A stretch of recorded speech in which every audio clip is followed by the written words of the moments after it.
Bismillahirrahmanirrahim. Masyarul muslimin yang dimuliakan Allah Azza wa Jalla, yang pertama kisah tentang dua orang di zaman Bani Israel yang salah satunya bersumpah melewati takdir Allah Subhanahu wa taala. Kisah ini disebutkan oleh Abi Hurairah radhiyallahu an, dan kisah ini juga dikeluarkan oleh Al-Imam Abi Dawud dan disahihkan oleh Syekh Nasiruddin Al-Albani rahimahullahu taala dalam As-Sahihah. Dari Abu Hurairah radhiyallahu an, aku mendengar Nabi sallallahu alaihi wasallam bersabda, "Kana rajulani fi Bani Israil." Dulu ada dua orang di zaman Bani Israel, mutawakhayyain, keduanya saling bersaudara, berkawan baik.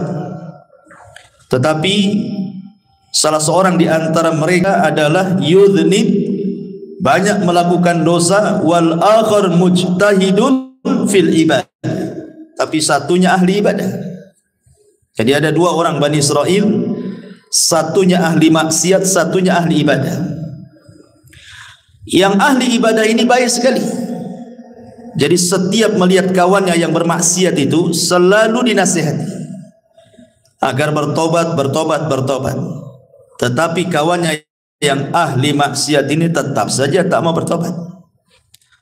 Sehingga suatu hari mungkin yang ahli ibadah ini melihat kawan yang ahli maksiat ini sudah melampau maksiatnya. Menurut kacamata dia mungkin sudah tidak bisa ditolerir lagi, sudah parah gitu ya bahasanya. Akhirnya kemudian dia pun menasihati agak keras. Masalahnya nasihatnya inilah yang jadi masalah. Dia mengatakan kepada kawannya ini yang ahli maksiat ini dengan bersumpah, wallahi illam tatub la yaghfirallahu lak aw la yadkhulukallahul jannah. Kalau engkau tidak bertobat kepada Allah Subhanahu wa taala, kupastikan kau tidak akan diampuni dosamu dan kupastikan kau tidak masuk surga. Lah ketika kemudian disebutkan, orang yang ahli maksiat ini juga marah dan mengatakan, khallini wa rabbi abu ista alayya raqiban, ngapain kau peduli dengan aku, katanya.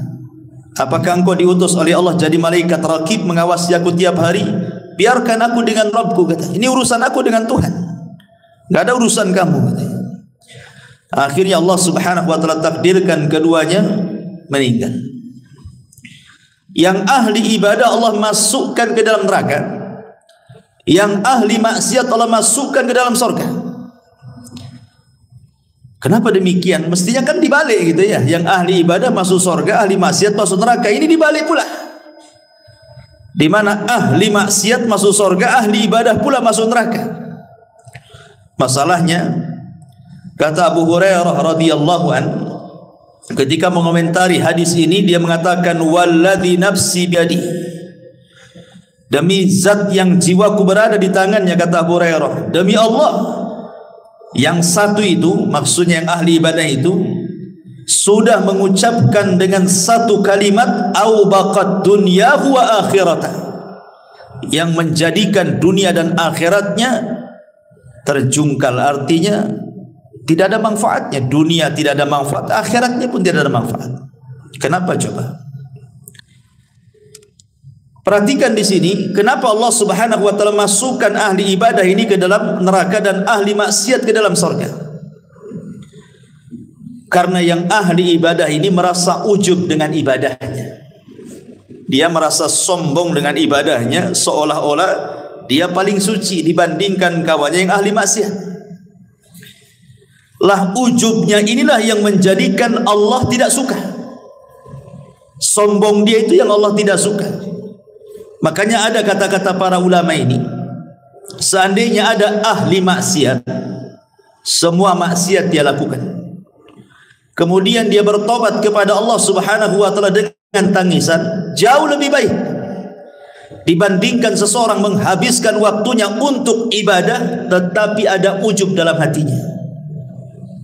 Jadi yang menjadikan orang ini masuk neraka apa? Karena ujub, merasa bahwa ibadahnya itu lebih hebat gitu ya, sementara tidak tahu bahwa Allah Subhanahu wa ta'ala itu tidak suka dengan ujub. Kemudian yang kedua kesalahannya adalah dia bersumpah atas nama Allah sehingga melewati takdirnya. Ingat, Allah yang menentukan ampunan dan Allah yang menentukan siapa yang berhak masuk surga. Tetapi orang ini sudah menentukan kalau kau tidak bertobat katanya, maka Allah tidak akan mengampuni dosamu dan kupastikan kau tidak masuk surga. Ini seolah-olah sudah mewakili Tuhan namanya. Ampunan itu milik Allah, surga milik Allah. Kenapa dia bicara seperti itu? Sementara yang ahli maksiat ini kan persoalan dia dengan Allah. Maksiat dia yang ia lakukan itu antara dia dengan Allah, bukan antara dia dengan hambanya. Kalau seandainya maksiatnya berkaitan dengan hamba itu lain lagi urusannya kan. Karena walaupun dia sudah bertobat, kalau orang yang kita zalimi belum memaafkan, Allah masih gantung tobat kita itu. Kalau dia tidak dimaafkan di dunia, maka ada kisos kelak pada hari kiamat. Tapi kan orang ini melakukan dosa antara dia dengan Allah. Rupanya Allah berkehendak mengampuni orang ini dan Allah masukkan ke dalam surga. Makanya ma'asyiral muslimin yang dimuliakan Allah Azza wa Jalla, di sini banyak faedah di antaranya. Tidak boleh seseorang itu sombong dan juga ujub. Yang kedua, tidak boleh merendahkan orang lain, merasa kita lebih hebat, lebih suci dan begitu seterusnya. Makanya di antara adab memberikan nasihat itu, tidak boleh seseorang merasa dirinya lebih suci dibandingkan orang yang kita nasihati. Kemudian yang ketiga, bahwa persoalan ampunan dan surga itu adalah hak mutlak milik Allah.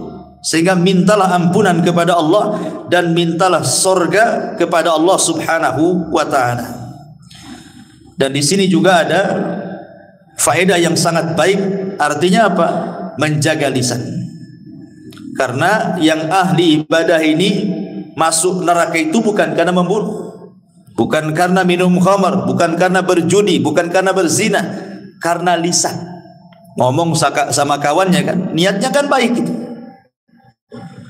Niatnya baik supaya kawannya tobat, tapi ucapannya salah. Sehingga Nabi SAW mengatakan, wa innal abda la yatakallamu bil kalimati la yulki laha bala min sakhatillah yahwi sahibuha fi nari jahannam. Terkadang ada seorang hamba mengucapkan satu kalimat tanpa sadar loh. Ini kan orang ini ngomong tanpa sadar karena emosi, sehingga mengeluarkan kata-kata kan.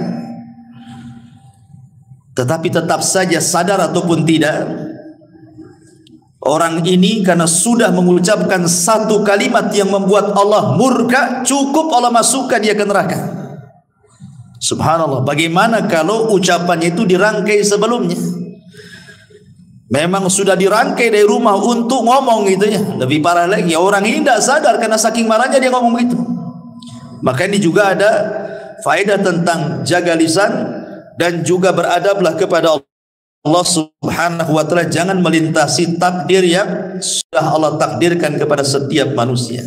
Ini kisah yang pertama. Kisah yang kedua, dari kisah-kisah Bani Israel, dari Muhammad ibn Sirin, dari Abi Hurairah radhiyallahu anhu, Nabi sallallahu alaihi wasallam bersabda. Ini bercerita tentang seseorang yang masuk surga karena memberi minum seekor anjing. Nabi mengatakan, bainama rajulun yamshi fashtadda alaihi al-atas. Ada seseorang berjalan di padang pasir, kemudian dia kehausan. Kemudian fanazala bi'ran, nampaklah ada sumur di situ. Dia pun turun ke dalam sumur itu, fasyariba minha, kemudian dia berhasil minum dari air sumur itu. Summa kharaja, kemudian dia naik. Setelah naik, fa idza huwa bikalbin yalhath, ya'kulu athara minal atshi. Tiba-tiba dia melihat seekor anjing yang melelehkan lidahnya saking kehausannya. Dia sampai kemudian memakan tanah yang ada di bawahnya, mencari air maksudnya. Kemudian ketika dia melihat hal itu, maka dia pun mencabut sepatunya, thumma nazala 'alal bi'ri, kemudian dia pun masuk lagi ke sumur tadi, kemudian mengambilnya. Fasaqal kalba fasyakarallaha. Kemudian dia memberi minum anjing tersebut. Setelah dia melihat anjing itu merasa puas gitu ya, dia bersyukur kepada Allah, dia bisa selamat dan anjing itu bisa selamat ya. Kemudian apa yang terjadi? Faghafara lahu, maka Allah ampuni dosa-dosanya. Kemudian mereka mengatakan, ya Rasulullah, wa inna lana fil bahaim ajran. Apakah, kata Nabi, para sahabat mengatakan, wahai Rasul, apakah kami akan mendapatkan pahala ketika kita berusaha untuk menyayangi binatang? Maka Nabi SAW mengatakan, fi kulli kabidi radbatin ajrun. Kata Rasul, pada setiap yang berhati basah itu, kalau kita sayang dengan hal itu, maka itu dapat pahala. Artinya di sini ada faedah besar bahwa seseorang itu dalam Islam dituntut untuk menyayangi binatang, menyayangi binatang. Yang kedua, memberi makan atau minum kepada binatang itu termasuk sedekah. Termasuk sedekah. Sampai ada seorang syekh itu ditanya, ya syekh, apakah kalau seandainya saya punya peliharaan kucing, kemudian kita pelihara baik-baik, kita kasih minum, kita kasih makan, kita rawat dia, apakah kalau seandainya pahalanya aku kirim kepada orang tuaku yang sudah meninggal, apakah sampai? Maka syekh ini mengatakan, ya tentu sampai, karena setiap sedekah itu bermanfaat untuk orang mati. Tapi tentu yang paling bermanfaat kepada orang mati tentu adalah doa.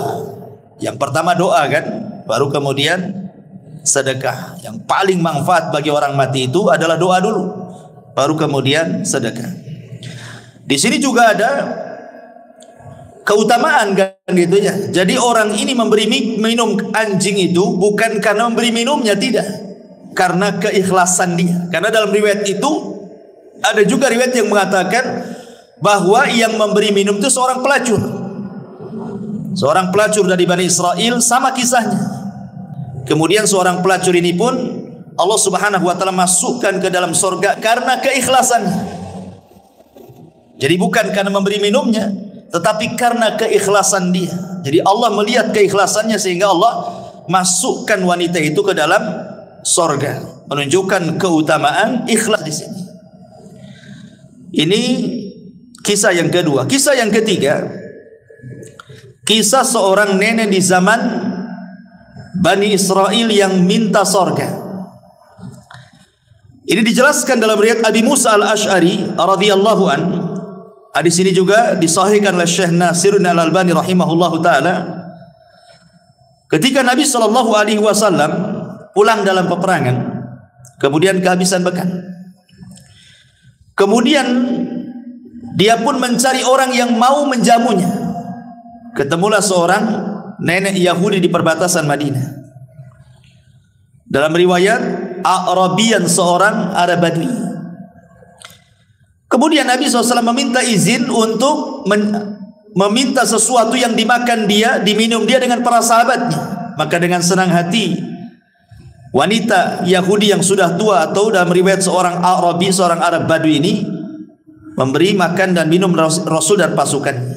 Maka Rasul itu ingat tidak pernah melupakan jasa kebaikan orang. Makanya Nabi SAW bertanya, sepulangnya kami ke Madinah, kira-kira apa yang bisa kami berikan kepadamu atas jasa kau memberi makan dan minum kepada kami? Nanti kami akan utus mengirim kebutuhan. Minta sekarang, kira-kira apa? Maka tiba-tiba kemudian dia meminta macam-macam. Dia mengatakan naqatun atau naqatan narkabuha. Rasul, aku minta seekor unta lah, kirimkan nanti kemari supaya aku bisa ke sana kemari pakai unta punya kendaraan. Dalam riwayat dia meminta anjing supaya bisa menjaga kambing-kambingnya, kalbun yahrusu ghanami. Kemudian juga minta pembantu yang bisa membantu dia, seorang budak. Kemudian minta ini banyak kali permintaannya.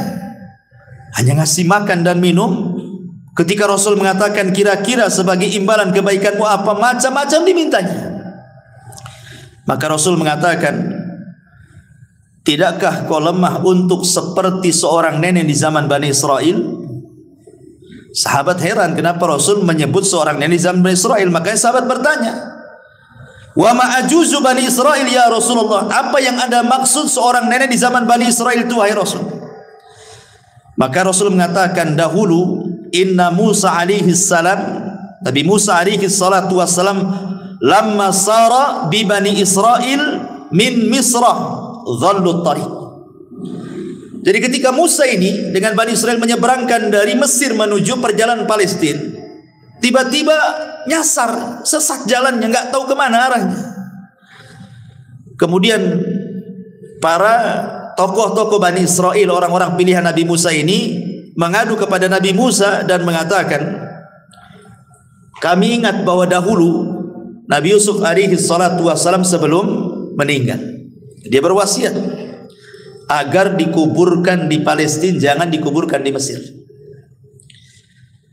Akhirnya kemudian Nabi Musa mengatakan, kalau begitu kita ambil jasadnya, karena jasad para nabi itu tidak akan dimakan tanah. Walaupun ratusan tahun, ribuan tahun sekalipun, tetap saja jasadnya seperti itu. Kalau seandainya Allah izinkan kita membongkar kuburan Rasul kita, tentu jasadnya tidak akan dimakan tanah. Tapi kan tidak boleh kita mengambil jasad Nabi. Lah, akhirnya Musa bertanya, siapa di antara kalian yang tahu tentang letak kuburan Nabi Yusuf itu? Maka salah seorang di antara mereka ada seorang nenek zaman Bani Israel ini. Kata Nabi Musa, kalau gitu kita datangi nenek itu untuk menunjukkan di mana kuburannya. Datanglah kemudian Bani Israel ini kepada nenek Bani Israel tadi dan minta ditunjukkan di mana letak kuburannya. Tetapi nenek itu juga tidak mau gratisan, tetap ada imbalannya. Sehingga Nabi Musa bertanya, apa imbalannya supaya engkau bisa menunjukkan di mana kuburan Nabi Yusuf? Tiba-tiba nenek ini mengatakan, aku hanya menginginkan an akuna ma'aka fil jannah. Tolong doakan kepada Allah, jadikan aku bersamamu di surga, kata. Subhanallah, ya. Tentu Nabi Musa terdiamlah. Nabi Musa kan enggak punya surga. Yang punya surga Allah, kan begitu. Masa hanya menunjukkan di mana kuburan Nabi Yusuf minta surga? Jadi teman Nabi Musa lagi, kan? Terlampau tinggi kan bayarannya. Tetapi Allah Subhanahu wa taala kabulkan permintaan nenek ini. Kemudian diutus Jibril, kemudian diberitahu kepada Nabi Musa, katakan kepada nenek itu sudah dikabulkan. Maka Musa pun mengatakan, Allah sudah mengabulkan permintaanmu. Sekarang di mana kuburannya?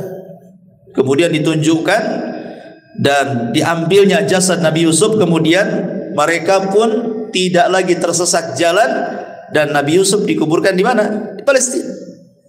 Ya. Lah kisah ini, ma'asyiral muslimin yang dimuliakan Allah Azza wa Jalla, Rasul ingin menyinggung seorang nenek yang mengatakan orang Badui, ada juga yang mengatakan seorang nenek Yahudi. Maksudnya kalau sudah tua itu jangan macam-macam permintaan dunianya.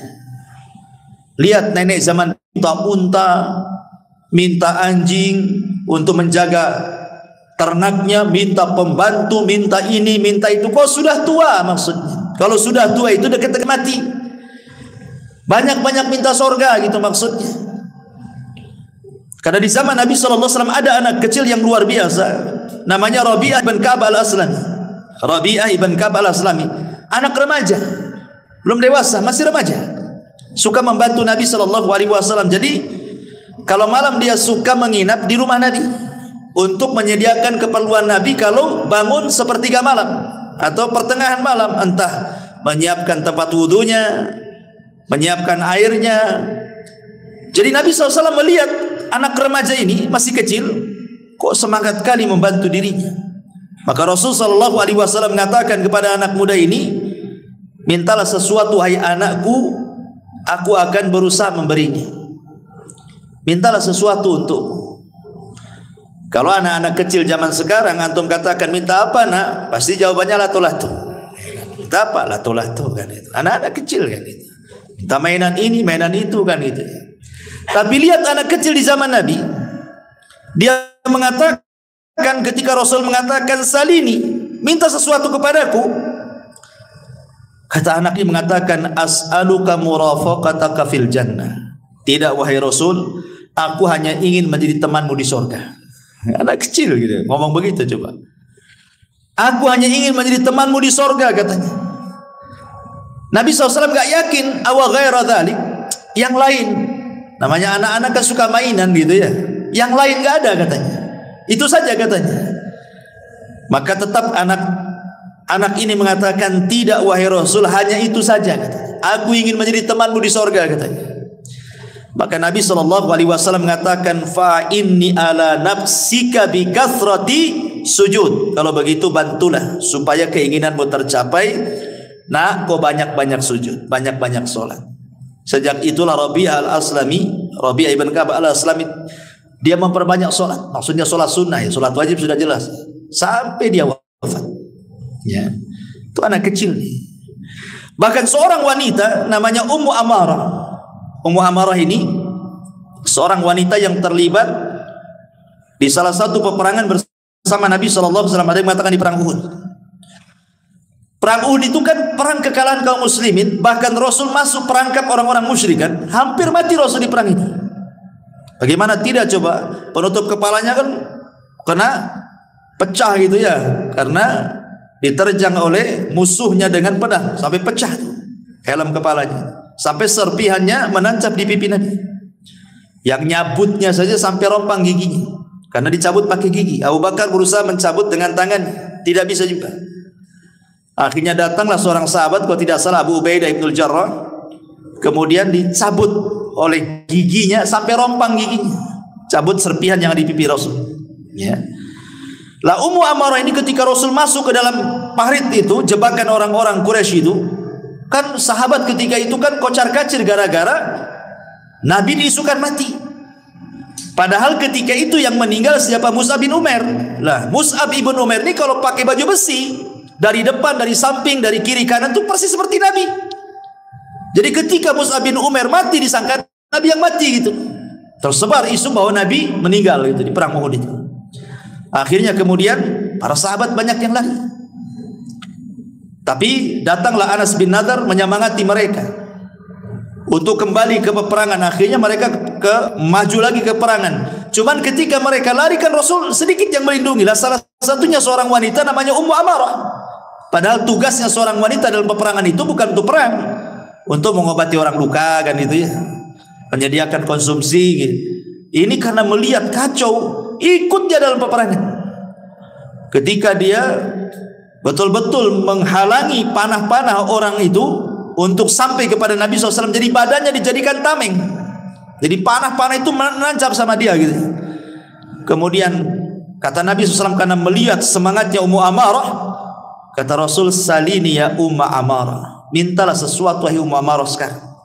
Kata Ummu Amarah, as'aluka ma'aka fil jannah, aku hanya minta kepadamu, tolong sertakan aku di sorga bersamamu.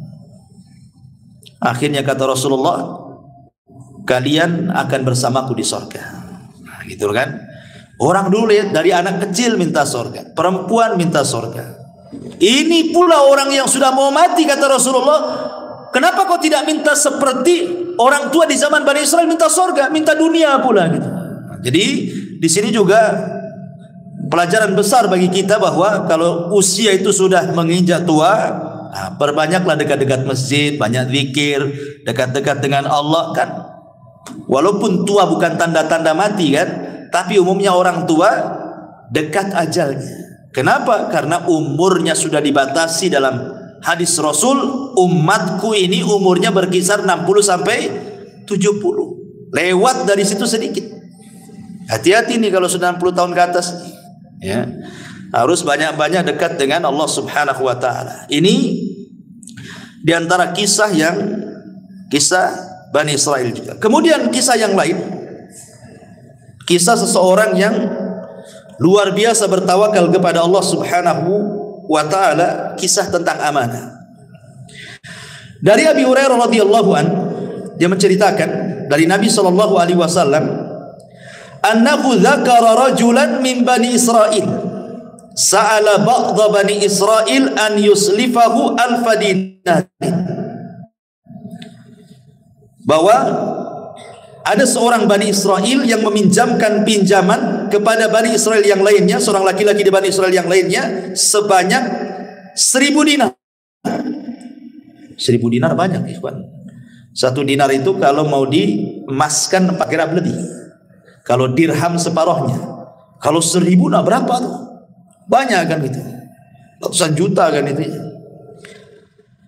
Lah, ketika kemudian sudah berhadapan nih orang yang mau pinjam utang nih kepada orang yang punya uang ini, masalahnya ketika itu tidak ada saksi. Gimana ini tidak ada saksi? Kalau kita kan, kalau antum pinjam uang sama saya, kalau di atas 50 juta kan tentu harus ada saksi gitu ya, kalau perlu bawa notaris gitu ya kalau kita ya.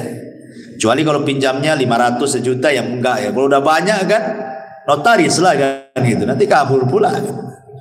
Kadang-kadang hanya pakai kwitansi saja, itu pun ada materainya. Itu lemah kali lah gitu ya. Nanti dituntut nih loh buktinya. Semua orang bisa nulis kalau kwitansi saja.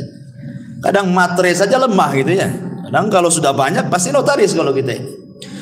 Jadi Bani Israel ini meminjam, katanya siapa saksinya? Siapa kira-kira saksinya? Aku akan beri uangku 1000 dinar, tapi siapa saksinya? Ya.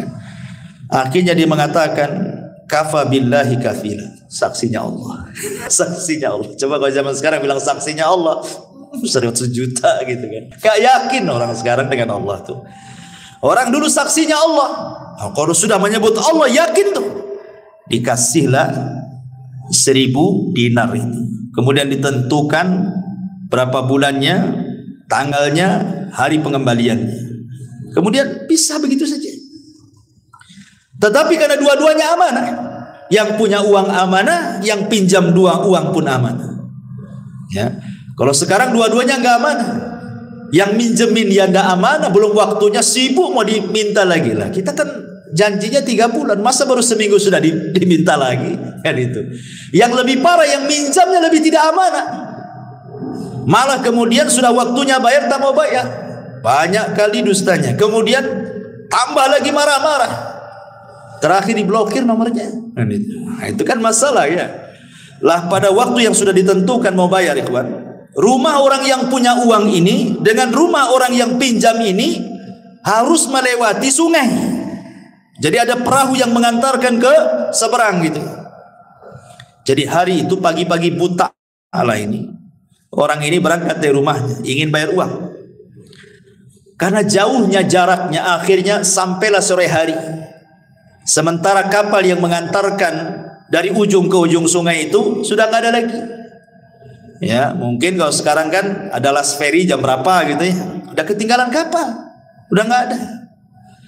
Karena dia takut kepada Allah Subhanahu wa taala, sudah janji ini harus dibayar, takut kepada Allah Azza wa Jalla, dia bingung. Sementara orang yang punya uang pun bingung dan nunggu-nunggu, kok tak nampak-nampak, mau bayar nggak ini? Gitu ya. Akhirnya dia tawakal kepada Allah Azza wa Jalla. Diambilnya kayu, kemudian dibelah, kemudian uangnya ditaruh di situ, kemudian diikat, nulis suratnya di situ, kemudian dihanyutkan ke sungai, kemudian pulang. Dan dia mengatakan, Bismillah tawakkaltu ala Allah. Hanya menyebut namamu ya Rabb, aku bertawakal kepada Allah. Sampaikan uang ini kepada orang itu. Aku sudah berjanji hari ini harus sampai. Pulang dia. Ya. Sementara yang nunggu-nunggu di seberang sana bingung nih, kok nggak datang-datang, sudah mau maghrib pun tak datang-datang. Dipikirnya daripada kemudian pulang tak nenteng-nenteng, Mendingan cari kayu bakar kan itu. Dapatlah 2-3 kayu bakar, bisalah kan zaman dulu nggak ada kompor gas gitu.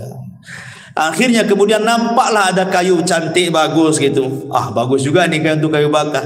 Akhirnya berusaha dia mengambil yang sedang hanyut itu, dibawa pulang. Ya. Sampai di rumah, dia lepas ikatannya, dia mau belah gitu ya. Rupanya ada uang 1000 dinar. Kemudian ada surat bahwa ini surat pelunasan dia. Subhanallah ikhwan. Makanya saya katakan di awal tadi, kisah-kisah Bani Israel ini aneh-aneh. Kalau antum lakukan kayak gini ikhwan, gak sampai ke orangnya. Coba aja. Anyutkan aja kayu itu. Apa nggak untung yang ngambil yang mandi itu kan itu ya. Nah dari sini ma'asyiral muslimin yang dimuliakan Allah Azza wa Jalla, ketika akhirnya ini pun bingung nih, karena kan zaman itu belum ada handphone. Kalau ada handphone kan bisa lah WA gitu, sampai tak gitu kan. Tak sampai ya, atau sampai kan nggak ada WA. Jadi suatu hari ketemu. Ini orang yang ngutangi dengan orang yang berhutang ini. Kemudian dia mengatakan kepada orang ini, sesungguhnya waktu aku hendak mengirim uang itu kapal sudah tidak ada. Tetapi aku berusaha meletakkan di kayu. Mudah-mudahan sampai kepadamu. Kemudian dia mengatakan, fa innallaha qad adda 'anka alladhi ba'da. Tenang, Allah sudah hantarkan kayu yang kau simpan uang itu kepadaku, katanya. Subhanallah. Dari sini kata para ulama, bagaimana ada beberapa faedah. Yang pertama tentang pentingnya seorang itu membayar hutang, sudah jelas ya.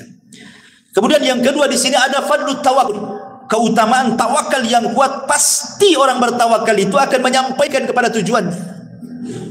Orang kalau menghendaki sesuatu kemudian menambatkan kepada Allah keinginannya, pasti Allah Subhanahu wa taala tidak akan menyia-nyiakan orang yang mengatakan ya Rabb, wahai Rabb, aku ingin begini. Tawakalnya kuat ya. Kemudian juga di sini juga ada tentang karamah para wali, isbat karamah al-auliya. Bagaimana di sini wali-wali Allah yang betul-betul beriman dan bertakwa Allah tolong. Ya ini kan keajaiban gitu kan, mengantar uang pakai kayu bakar gitu. Kemudian juga dibolehkan seseorang di sini untuk hutang piutang. Dan ingat, hutang piutang dalam Islam ini murni persoalan sosial. Tidak boleh mengambil keuntungan dalam hutang piutang.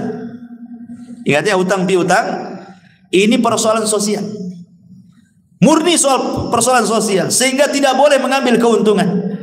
Kalau ada hutang piutang mengambil keuntungan, berarti Anda sedang bertransaksi riba. Nah, seperti dulu kan rentenir, pinjam 100 bayar 110, ya kan? Pinjam 1000 bayar 1100. Itu rentenir. Atau di bank-bank ribawiyah kan ma'ruf. Hutang-hutang mesti harus ada bunganya. Semua riba enggak boleh. Ataupun hutang piutang seolah-olah digambarkan bisnis yang banyak terjadi di masyarakat kan. Pamannya saya sudah punya usaha, sudah jalan, cuman pengen dikembangkan, tidak ada modal lagi. Datanglah anak ke antum, ada nggak antum uang 50 juta per bulan, saya kasih antum 2 juta, mau nggak? Saya sudah ada usaha, anak pinjam saja, kalau kapan-kapan antum mau ngambil, antum bisa ambil. Akhirnya antum kasih ke saya 50 juta, tiap bulan anak kasih 2 juta, 2 juta, 2 juta. Sudah 1 tahun antum butuh duit. Saya butuh duit lah, bisa nggak dibalikin duitnya? Yang kapan? Yang dulu yang 50 juta saya kembalikan 50 juta. Maka yang tiap bulan 2 juta, 2 juta itu riba tuh antum makan. Ya. Itu bukan bisnis namanya, itu hutang piutang namanya. Kalau bisnis itu tidak bisa dibuat nominal secara angka, harus dibuat nominal secara persen. Nih keuntungan bulan ini berapa? Akadnya kamu berapa persen, saya berapa persen? Oke lah 60, 40, 70, 30 kan gitu ya. Nggak boleh diangkakan tiap bulan kamu 2 juta. Kenapa? Sebab kalau untung banyak, yang rugi yang punya modal. Kalau untung sedikit, yang rugi yang memainkan modal. Masa dalam bisnis ada untung rugi gitu kan? Harus sama-sama. Senang bagi dua gitu ya. Susah juga ditanggung bersama. Nah, itu yang terjadi di masyarakat. Nah, yang seperti ini riba tidak boleh, karena ada kaidah mengatakan kullu qardin jarran naf'an fahuwa riba. Setiap barang jaminan yang kemudian terdampak ada manfaat, maka manfaatnya riba. Kan seolah-olah begini, saya taruh 50 juta, tapi jaminannya kamu ngasih 2 juta per bulan. Soalnya seperti itu jadinya. Nah, maka ini riba, tidak boleh. Ya. Jadi kalau seandainya kita ini naruh modal 50 juta, 100 juta, kemudian rugi, ya kan kesepakatan namanya rugi. Gimana lagi? Kecuali kalau seandainya teledor. Umpamanya nih, bisnisnya herbal. Tanpa sepengetahuan pemodal, ganti pula bisnis sepeda motor. Nah, itu lain lagi itu. Itu keteledoran orang yang memainkan modal namanya. Ya berhak kita mengambil uangnya. Kita kan jual herbal, kenapa jadi jual motor second antum? Akhirnya rugi kan itu. Balik duitnya, itu tidak masalah. Ya, jadi kalau itu kesalahan yang memainkan modal namanya. Tapi intinya dalam kisah ini ikhwan, bahwa pentingnya seseorang itu perhatian dengan utang piutang ini. Jangan enak ketika berutang, tak enak pula ketika membayar. Itu kebanyakan. Ya. Tapi ini juga kisah di zaman Bani Israel. Kemudian juga yang lain kisah di zaman Bani Israel adalah kisah orang yang membanggakan nasab. Hadis ini dikeluarkan Imam Ahmad dalam musnadnya dari sahabat Ubay ibn Ka'ab radhiyallahu anhu. Intasaba rajulani ala ahdi Rasulillah sallallahu alaihi wasallam. Jadi ada dua orang di zaman Rasul. Di zaman Rasul dua orang itu berbangga dengan nasab. Dan ingat orang-orang jahiliyah dulu itu memang paling suka berbangga dengan nasab. Makanya ada ayatnya. Apa ayatnya? Alhaqumut takatsur hatta zurtumul maqabir. Maqabir. Apa artinya alhaqumut takatsur hatta zurtumul maqabir? Jadi orang-orang jahiliyah itu saking berbangga dengan nasab sampai menghitung kuburan. Nih kabilahku jumlahnya 1000 orang. Berapa kabilahmu? Oh, kabilahku banyak, 1500 orang. Kemudian mereka datang ke kuburan. Ayo kita hitung kuburan-kuburan dua. Nih, lihat kuburan. Sampai hitung kuburan orang itu. Nih kuburan, ini kuburan ini, kuburan ini. Dihitung tuh kuburan tuh. Nanti banyak-banyakkan kuburan tuh. Terutama kuburan-kuburan orang-orang yang nenek moyangnya berhasil. Oh ini yang ini dulunya mantan menteri nih. Ini mantan jenderal nih. Begitu berbangga dengan kuburan orang jahiliyah itu. Jadi zaman Rasul, satu orang berbangga dengan nasab dan mengatakan, kamu tahu siapa saya? Kata, saya anak fulan ibn fulan ibn fulan ibn fulan ibn, sampai 9 kakeknya disebut. Kemudian setelah dia menyebut 9 kakeknya, dia menghina kawannya dari kabilah lain dan mengatakan, amma anta fala ummalaka. Adapun kamu saya yakin tidak punya keturunan sehebat aku, katanya. Rasul hebat. Rasul marah. Apa yang kalian lakukan, kata Rasul, persis seperti dua orang di zaman Bani Israel. Rasul mengkisahkan tentang kisah Bani Israel. Kemudian Rasul menceritakan, di zaman Nabi Musa Bani Israel itu ada dua orang persis seperti kalian. Yang satu mengatakan ana fulan, ibnu fulan, ibnu fulan, ibnu fulan, ibnu fulan, sampai 9 kakeknya disebut. Dengan bangganya dia mengatakan, lihat kakek buyutku nih, orang-orang hebat semuanya. Amma anta fala ummalaka. Adapun kakek buyutmu paling orang-orang biasa saja. Sekarang udkur abaka, sebutkan turunan. Ya. Akhirnya kemudian dengan malu-malunya dia mengatakan, adapun ana fulan ibnu fulan ibnu fulan. Dia cuma menyebutkan 2 kakeknya saja, karena kakek yang ketiganya kafir. Dia benci menyebut kakeknya yang kafir. Kemudian dia ulang lagi, ana fulan ibnu fulan ibnu fulan ibnul Islam. Dia bilang kakeknya yang kafir itu dikatakan Islam. Saya anaknya fulan bin fulan bin Islam, katanya. Karena dia enggak mau kaki yang keempat, ketiganya itu kafir masalahnya. Dinasabkan ke Islam. Kemudian Allah takdirkan, kata Rasul, keduanya wafat. Yang berbangga dengan kakek-kakeknya, buyutnya, walaupun kafir, walaupun tidak beriman, bangga dia. Dia sebutkan semuanya sampai 9 kakeknya. Allah masukkan ke dalam neraka. Adapun yang menyebutkan kakeknya cuma 2, ketika menyebut kakeknya yang ketiga dia tidak mau karena kafir, akhirnya dinasabkan ke dalam Islam, kemudian dimasukkan ke dalam surga. Kemudian Allah Subhanahu wa taala mengatakan kepada yang berbangga dengan kakeknya yang ke-9 itu, fa anta ashiruhum, engkau yang ke-10 kau ke neraka gitu. Kan disebutkan 9 kan, dia yang ke-10-nya gitu. Adapun engkau, katanya, masuklah ke dalam surga, fa anta thalithuhuma, engkau yang ketiganya, masuk ke surga katanya. Gitu kan, bayangkan. Orang ini masuk neraka ya bukan karena mencuri, bukan karena minum khamr, karena nyebutkan saya putra ini, putra ini, putra ini. Masuk neraka. Sudah. Ngeri kan menyebutkan nasab ini, dan ini yang paling banyak. Paling banyak terutama di daerah-daerah itu yang masih membanggakan kesukuan biasanya. Ya kan? Yang ada marga-marga, ada ini itu, kadang-kadang dia bisa merendahkan marga lain dan meninggikan marga dia kan? Atau mungkin daerah yang masih kental dengan kesultanan kan, merasa dia darahnya biru, antum ini darah merah, apalagi itu tuh darah hitam katanya. Ini kan masalah ya kawan kan? Nah, ini masalah. Jadi jangan sampai membanggakan keturunan karena tidak ada manfaatnya. Fala ansaba yauma idzin, terputus nasab pada hari kiamat. Nggak ada nasab-nasab. Makanya Rasul mengatakan, man batta'a bihi amaluhu lam yusri bihi nasabuhu.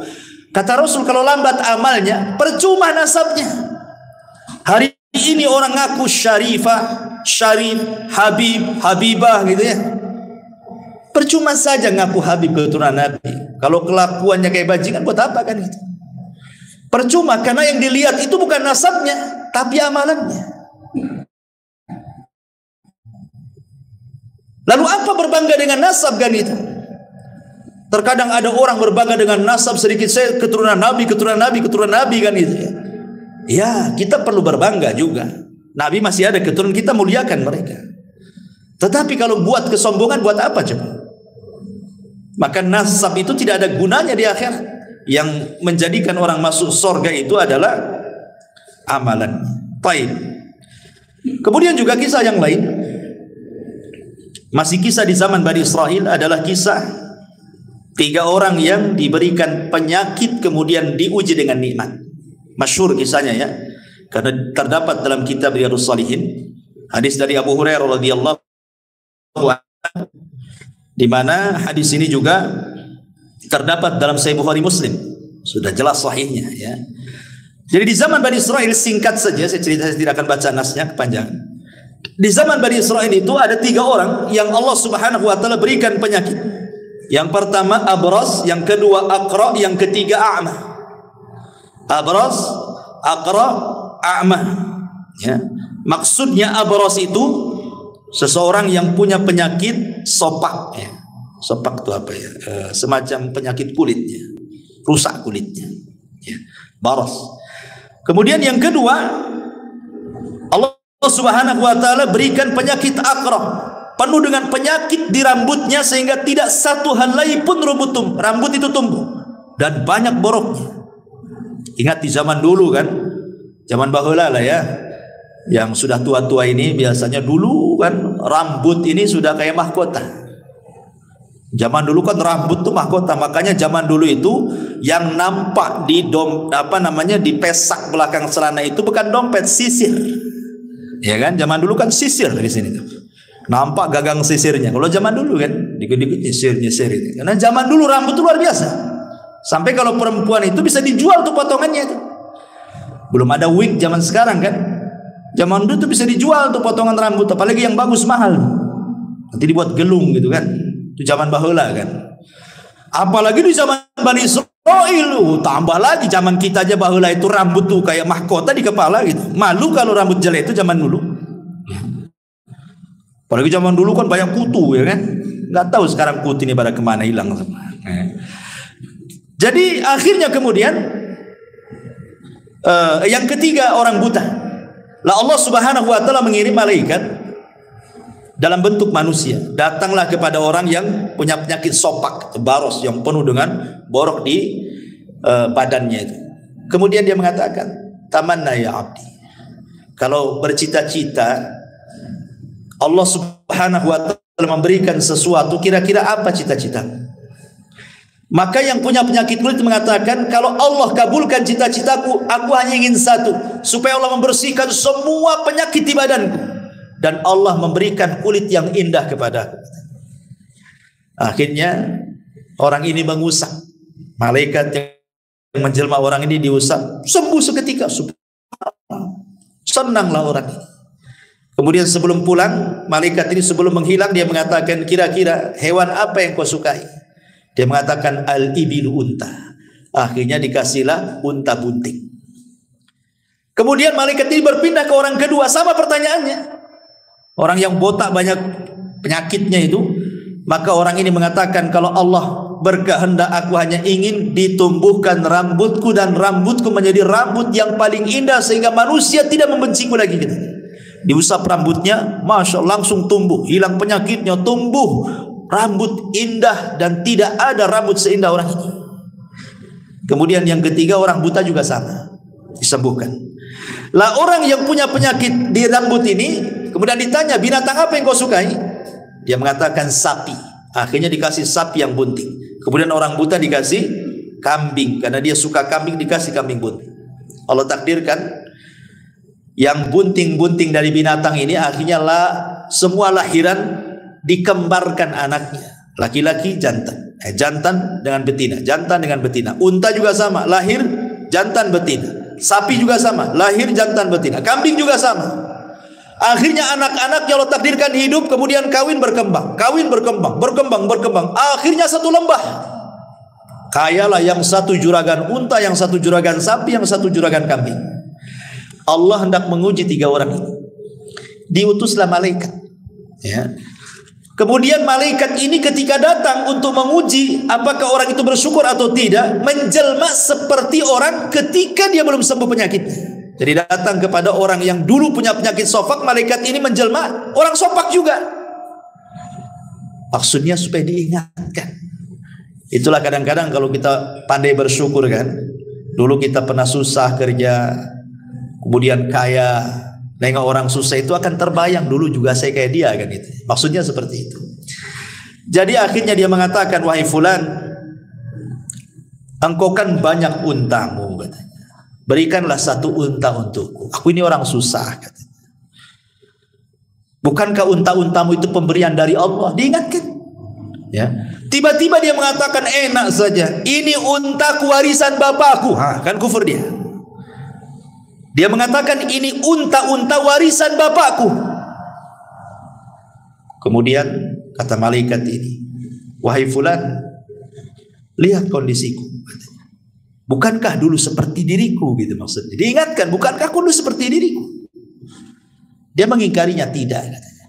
Maka malaikat ini mengatakan, jika perkataanmu dusta, maka Allah akan kembalikan semua nikmat-nikmatmu akan dicabut oleh Allah Subhanahu wa taala. Karena dia dusta, seketika akhirnya muntahnya mati semua, badannya terserang penyakit lagi, datang lagi penyakit sofaknya. Ya. Orang yang tidak syukur nikmat, Allah kembalikan dan Allah ambil nikmatnya. Nauzubillah. Kemudian orang yang kedua juga sama, yang rambutnya yang dulunya botak, malaikat pun sama datang dalam bentuk orang botak. Sama juga tidak bersyukur, akhirnya dibuat botak lagi, banyak penyakit lagi, sapinya dimatikan semuanya, kecuali orang buta. Ketika orang buta ini yang sudah tidak buta lagi, malaikat datang dalam bentuk orang buta, diminta kambingnya. Apa kata buta? Jangankan kau minta satu kambing, satu lembah kau ambil katanya. Sudah cukup pemberian, melihat ini nikmat yang luar biasa katanya. Malaikat ini baru ngaku, aku ini utusan Allah, hendak menguji kamu. Karena engkau bersyukur, maka matamu tidak akan buta selamanya dan kambingmu akan semakin banyak di lembah itu. Ini kan, ini namanya apa? Tentang pentingnya orang syukur nikmat. Ini juga diantara kisah-kisah Bani Israel. Dan di sini juga ada keimanan bahwa malaikat bisa tasyakur. Malaikat itu bisa tasyakul. Tapi malaikat tidak bisa dilihat manusia. Kalau sehingga nggak ada manusia yang sanggup melihat kecuali Nabi kan itu ya. Atau orang-orang yang diizinkan Allah Subhanahu wa taala, atau kecuali hewan. Kalau hewan mungkin bisa melihat malaikat. Seperti ayam bisa melihat malaikat. Makanya Rasul mengatakan apabila mendengar kokokan ayam di mana gitu ya. Nah, untung yang punya ayam tuh kan. Malam-malam dibekokok nih. Nah, jangan-jangan ada yang nyuri ayam saya ini. Gitu. Minta nikmat atau ayamnya hilang katanya. Baik. Ini juga kisah dari kisah-kisah Bani Israel. Kemudian yang lain, kisah yang masyhur saja ya. Kisah yang lain, kisah yang dikeluarkan Imam Muslim dan juga Imam Bukhari dari sahabat Abdullah ibn Umar radhiyallahu anhu.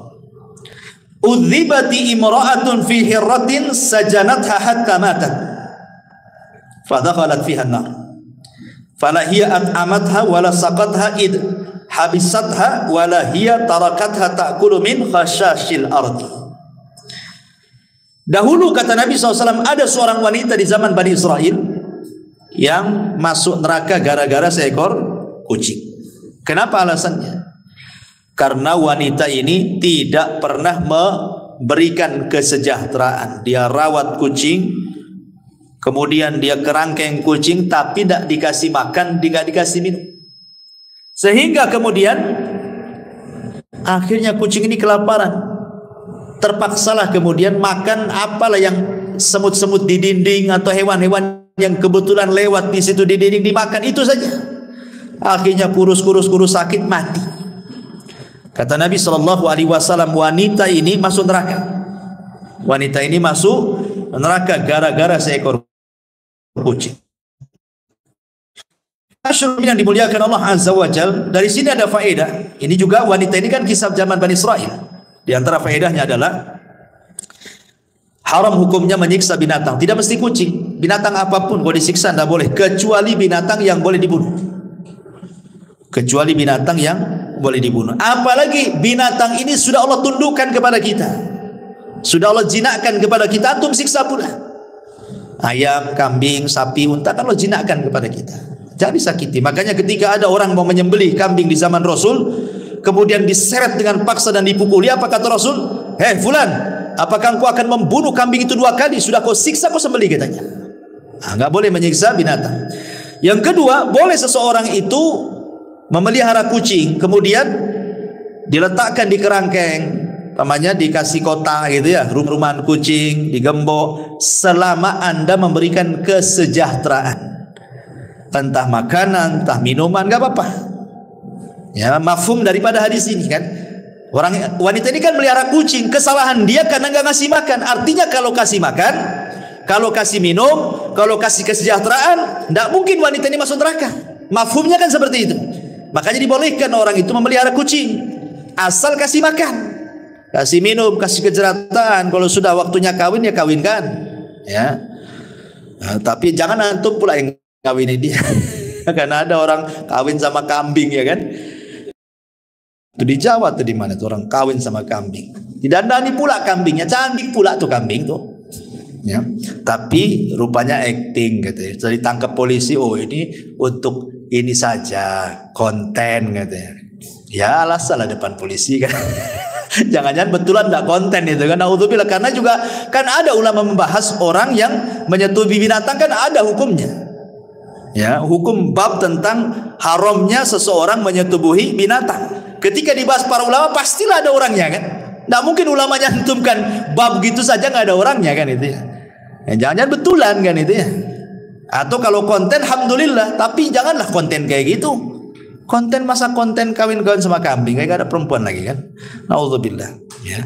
Taib. Kemudian juga di antara kisah Bani Israel adalah kisah kejujuran juga dan juga amanah. Kisah ini menarik. Kisah ini dikeluarkan Imam Bukhari dan Muslim dari Abi Hurairah radhiyallahu anhu. Ceritanya begini, singkat saja. Jadi ada seseorang punya tanah. Seorang ini punya tanah. Kemudian ada orang lain dari Bani Israel ingin membeli tanah itu. Akhirnya sudah deal-dealan harga sekian-sekian, deal, oke, kasih uang, mana tanahnya? Nih tanahnya, selesai. ya, tiba-tiba nih yang beli tanah ini pas mau digarap, dicangkuli, mau ditanami, tiba-tiba nemu harta karun penuh dengan emas. Kalau seandainya untuk hidup 7 turunan cukup tuh, saking banyaknya harta karun. Ya. Akhirnya kemudian nggak enak dia. Lah, saya kan beli kebun, bukan beli harta karun kan itu ya. Dicari orang yang membeli tanah itu. Setelah ketemu, ya fulan, ambil harta karunmu ini, saya kan beli kebunmu, katanya. Kata yang punya tanah sebelumnya, oh tidak, saya sudah beli kebun ini kepadamu. Kalau kau nemu apa-apa dalam kebunku kan milik kamu karena kau sudah beli, katanya. Yang membeli tanah, oh tidak bisa, saya hanya beli tanah, bukan beli harta karunnya, katanya. Asih begitu aja, coba bayangkan. Ini kalau terjadi di zaman sekarang, mana ada antum bilang ini. Antum sembunyi-sembunyi lah. Alhamdulillah, katanya kan, ada harta karun, katanya. Akhirnya kemudian nggak mau juga, yang satu nggak mau, saya tahu. Akhirnya datang sampai ke pengadilan, bayangkan. Gara-gara ini sampai ke mahkamah. Hakim bingung, cemana mutusin ini?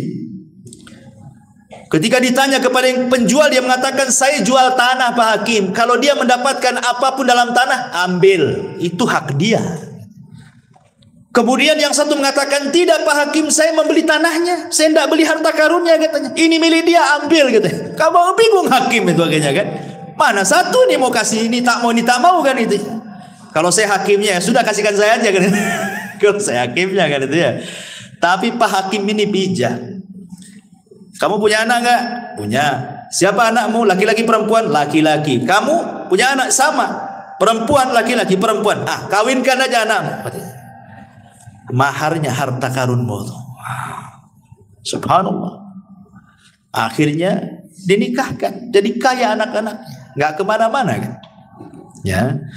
Dari sini ma'asyiral muslimin yang dimuliakan Allah Azza wa Jal, ada faedah yang besar di sini dalam hadis ini tentang bayanu wara'il ba'i wal mushtari. Lihat bagaimana waroknya pembeli dan penjual.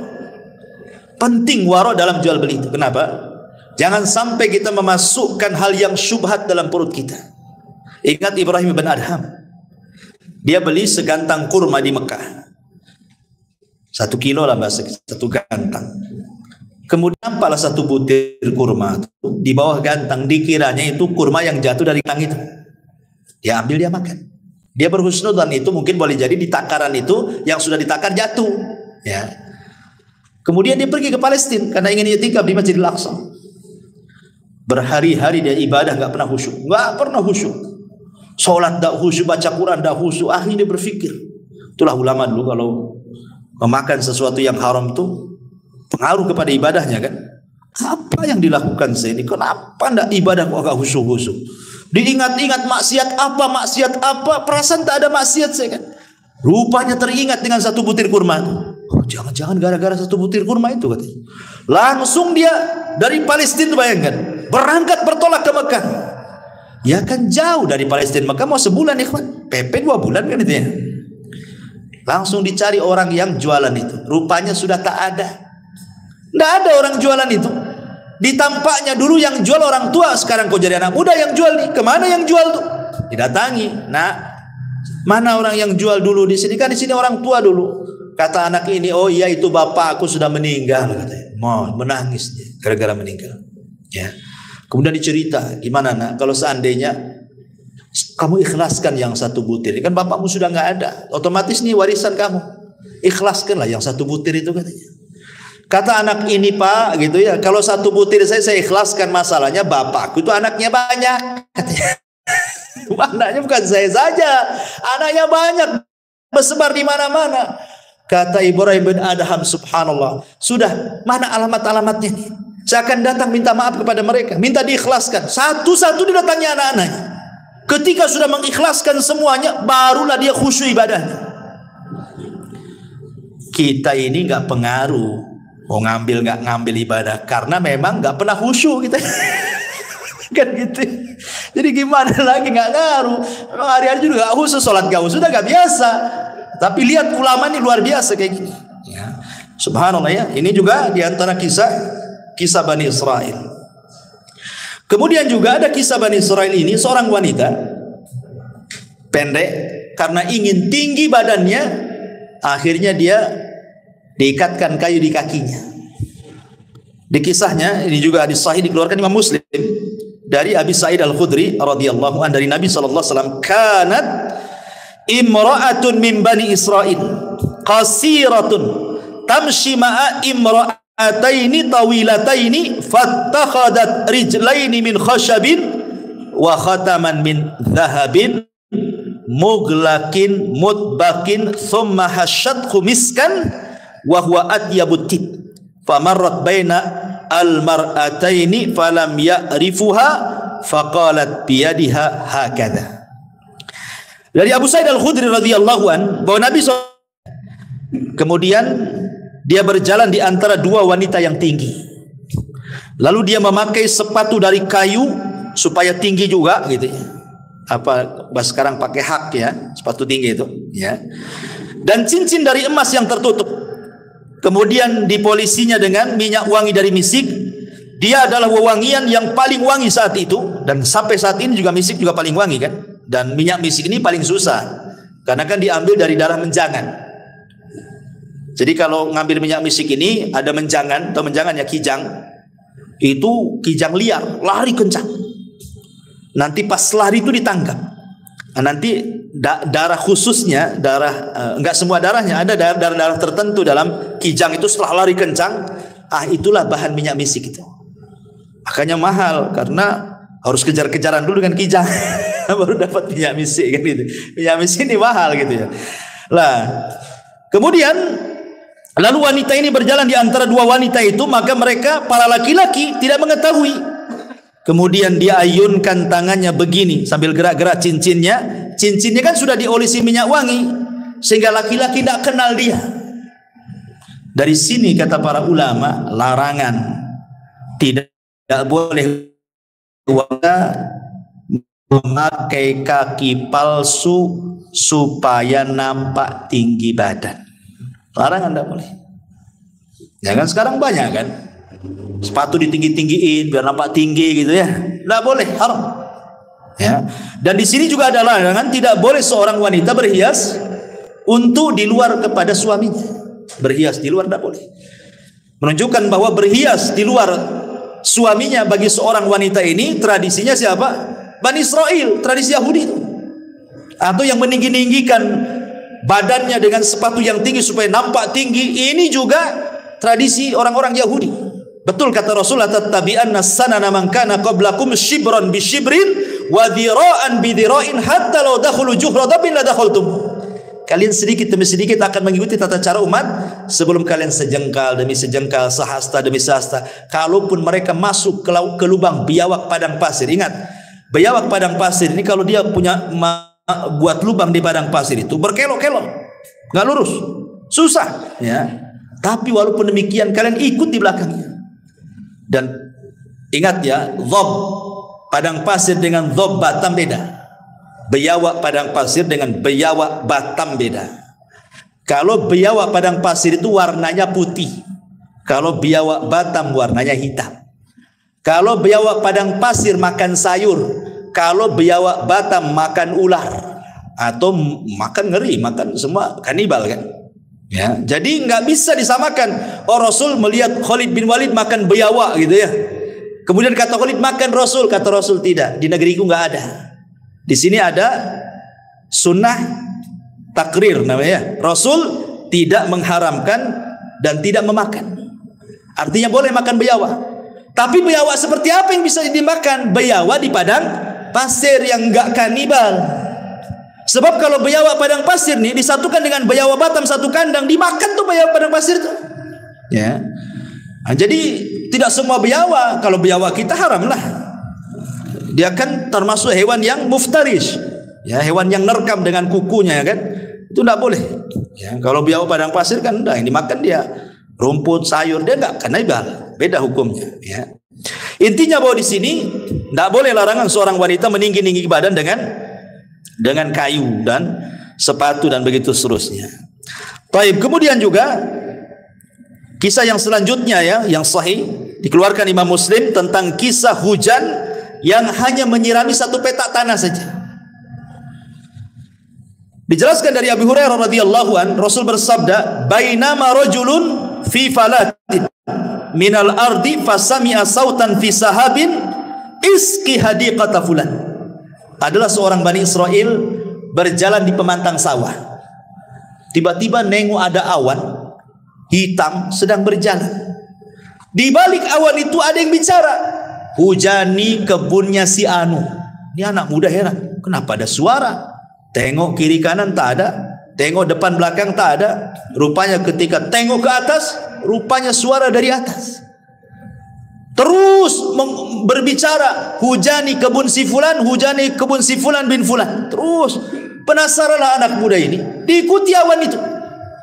Setelah jauh dari pematang sawah itu, rupanya awan hanya berhenti di satu petak tanah itu saja. Kemudian hujan di situ. Anehnya, sebelah kiri, sebelah kanan, depan belakang tidak terkena cipratan air hujan itu. Hanya satu petak itu saja. Kok bisa? Di Batam saja kalau hujan lokal ya enggak gitu kali lah kan gitu. Berapalah satu petak tanah kan itu ya? Ya kalau hujan lokal satu tiban kan itu, Batam Center tidak. Ini satu petak dihujani. Akhirnya kemudian penasaranlah anak muda, ditunggu siapalah pemilik kebun ini. Lama keluar pula pemiliknya. Kemudian di-stop. "Kamu yang memiliki ladang ini?" "Ya." "Siapa namamu?" "Fulan ibnu Fulan." Kaget anak muda ini. Kenapa? Ini nama-nama yang disebut di awan tadi. Sehingga dia penasaran. "Maaf Pak, Bapak ini kalau panen, ya kan? Apa yang dilakukan dengan panenan itu?" Maka bapak ini mengatakan, "Aku sih kalau panen aku buat 3," katanya. "Sepertiga untukku dan keluargaku untuk dimakan, sepertiga aku kembalikan ke ladangku, sepertiga aku sedekahkan," katanya. "Kenapa kau tanya itu?" katanya. Baru cerita tadi. "Tadi ada awan aku ikuti, rupanya hanya hujan di sepetak tanah bapak." Lihat. Bagaimana di sini Allah Subhanahu wa taala akan menambah harta yang disedekahkan, syahidnya. "Ma naqasa min mali sadaqah." Tidak akan berkurang harta yang disedekahkan, bahkan bertambah dan bertambah. Ya. Kemudian juga di antara kisah yang lain adalah kisah seseorang yang seorang raja yang meninggalkan kerajaannya untuk beribadah kepada Allah Subhanahu wa taala. Kisah ini terdapat di dalam Al-Bazzar, At-Tabrani dalam Al-Awsat, dan juga Al-Kabir, dan menurut Imam Al-Haythami sanadnya hasan, dan juga diletakkan dalam As-Sahihah dan disahihkan oleh Syekh Nasiruddin Al-Albani rahimahullahu taala. Ya. Diceritakan oleh Abdurrahman ibn Abdullah ibn Mas'ud dari bapaknya dari Nabi sallallahu alaihi wasallam. Jadi sesungguhnya Bani Israel telah mengangkat, saya artikan saja. Sesungguhnya Bani Israel telah mengangkat salah seorang khalifah, maksudnya raja untuk mereka. Maka sang khalifah itu berdiri salat di bawah sinar bulan di atas Baitul Maqdis. Lalu ia mengingat beberapa hal yang telah diperbuatnya. Maka ia berpegang dengan sebuah tali. Pada pagi harinya tali itu masih tergantung di masjid itu. Namun ia telah pergi. Lalu raja ini pergi sampai tiba di sebuah kaum yang tinggal di tepian laut. Lalu dia mendapati mereka sedang membuat batu bata. Maka ia bertanya kepada mereka, "Bagaimana kamu membuat batu bata ini?" Lalu mereka memberitahunya. Maka ia membuat batu bata bersama mereka. Dia makan dari hasil tangannya, sehingga ketika tiba waktu sholat, ia bersuci, salat. Lalu ada seseorang pekerja yang melaporkan hal itu kepada pemimpin negeri itu. Dan dia berkata, "Di tengah-tengah kami ada seseorang yang berbuat ini dan itu." Maka pemimpin itu mengirimkan orang untuk menemuinya agar ia datang kepadanya. Namun ia enggan untuk datang. Ya, karena dia raja kan itu. Maka pemimpin itu datang sendiri mewakili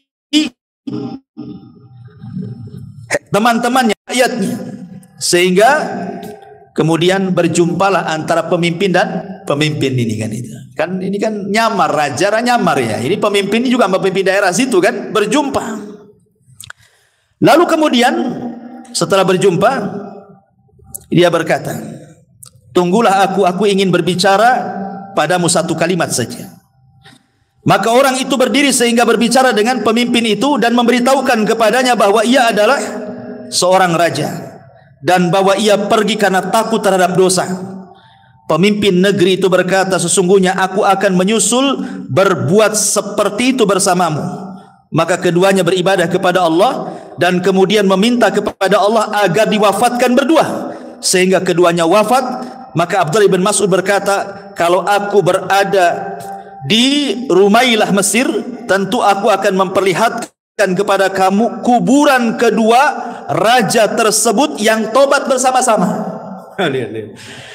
Luar biasa kisah ini kan.